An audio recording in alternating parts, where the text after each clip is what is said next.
Salut, je m'appelle Seb Muller, bienvenue sur ma chaîne YouTube USM Fabrication. Aujourd'hui, comme convenu, on va démarrer sur le projet Soudeur 2.0. C'est un outillage que je dois leur fabriquer qui est utilisé pour passer des qualifications de soudure dans le domaine aéronautique. J'invente rien, c'est un outil qui existe déjà et qui justement a été fabriqué tout récemment par un célèbre youtubeur américain. Seulement, c'est un outillage qu'on ne trouve pas dans le commerce toute l'équipe de Soudeur 2.0 m'a expressément demandé de leur en fabriquer un. Alors on va tout de suite passer du côté CN pour voir plus en détail la composition et justement le fonctionnement de cet outillage. Donc cet outillage va servir, lorsqu'on soude deux tôles bord à bord, à protéger l'envers de la soudure. C'est-à-dire qu'on va y injecter du gaz inertant par le dessous de la pièce qui va chasser l'oxygène et éviter un phénomène qu'on appelle en soudure le rochage. Ce qui va rendre en fait la soudure déjà d'aspect plus belle et surtout conforme. Donc rapidement, pour vous présenter donc les trois parties de cet outillage. Donc la première partie c'est l'embase qui va être réalisée donc en aluminium à U4G. Donc elle fait 204 mm par une hauteur de 79 et d'une largeur de 148 mm. Alors on voit qu'il y a une première rainure de profondeur 9 mm dans laquelle va être logé donc un morceau de cuivre. Donc c'est sur cette partie là que va être réalisée la soudure parce que la soudure n'adhère pas au cuivre. Il y a une rainure plus profonde par laquelle donc justement le gaz va sortir pour inerter le dessous de la soudure comme prévu.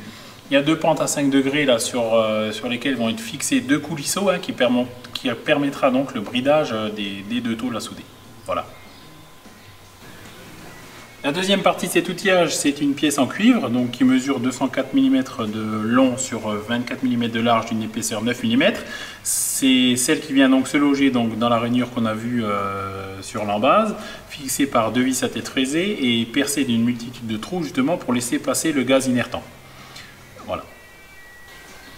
La troisième et dernière partie de cet outillage, donc c'est deux coulisseaux qui vont venir brider les tôles avant soudure. Elles sont donc d'une longueur de 204 mm par largeur 74 ou 73,5. Il y a 73,28 mais bon, la largeur n'est pas vraiment précise. Alors deux trous oblongs pour pouvoir justement effectuer un réglage de rentrée et de sortie. Et un chanfrein pour les deux chanfreins cumulés avec la pente de 5 degrés de la première embase, il faut que ça fasse 120 degrés. Donc la matière ce sera de l'acier que je vais certainement brunir. Voilà, c'est rien de compliqué au final. En ce qui concerne la matière première, j'ai déjà débité donc deux morceaux d'AU4G au plus proche des côtes finies, les deux barrettes de cuivre également aux côtes les plus proches et les coulisseaux en XC48 épaisseur 10. Alors sans plus attendre, on va monter donc les blocs pour les surfacer sur la CN. Alors il y a une partie des pièces que je vais faire en CN et une autre partie que je vais faire en tradi. Parce que j'ai beaucoup de demandes en CN mais j'ai également beaucoup de demandes de démos en tradi. Donc ce qui est plus simple à faire sur la CN, on le fera sur la CN, et ce qui est plus simple à faire sur tradi, on fera en tradi. Donc pour commencer, je vais monter cette pièce dans la machine. Je vais également mettre une butée sur le côté, comme il y a deux pièces, ça m'évitera de refaire les réglages à chaque fois. Ensuite, je vais donc faire mes origines pièces. Et bon, le programme avec EasyMill, c'est un simple surfaçage, je ne vais pas vous le montrer ce coup-là, on l'a déjà vu plusieurs fois, c'est vrai que c'est facile, il n'y a rien de bien compliqué. Et ensuite je vais donc surfacer chaque côté de la pièce pour former le prisme rectangulaire aux bonnes côtes.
Donc voilà pour l'usinage des deux prismes rectangulaires.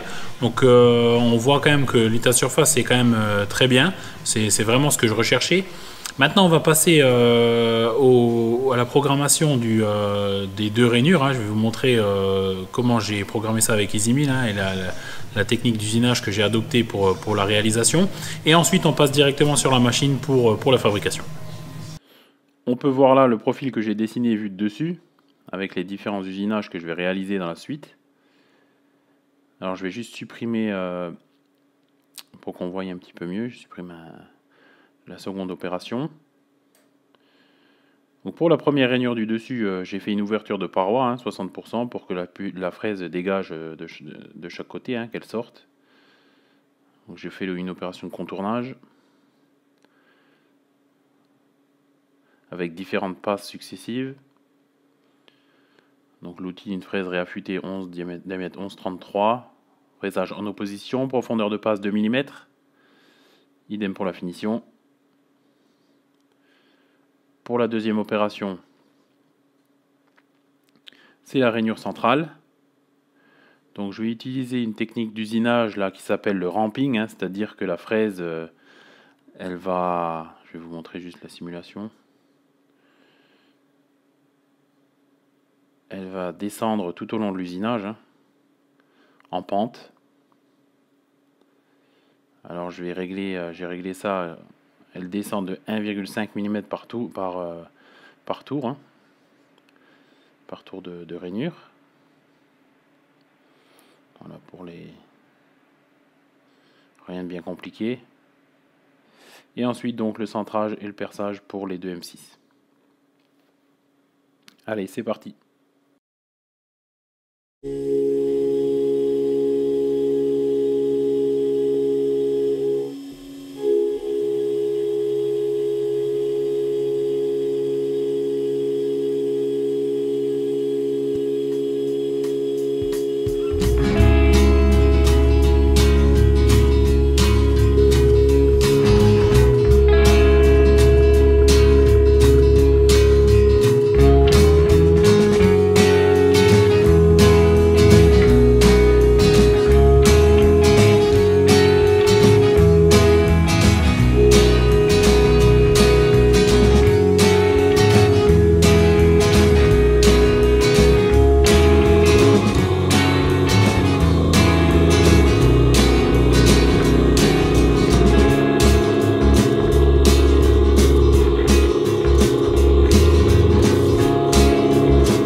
C'est terminé pour la première partie de la fabrication de cet outillage. Dans la seconde partie, on verra comment on usine en traditionnel les deux pentes du bloc inférieur. On percera également les 4 M10 qui serviront à fixer les coulisseaux. On ébauchera également la barrette en cuivre. On la terminera par contre tout ce qui est rainure et petits perçages sur la CN. Et on s'occupera également des deux coulisseaux. On fraisera en traditionnel les pentes, etc. J'espère que cet épisode vous a plu et à très bientôt.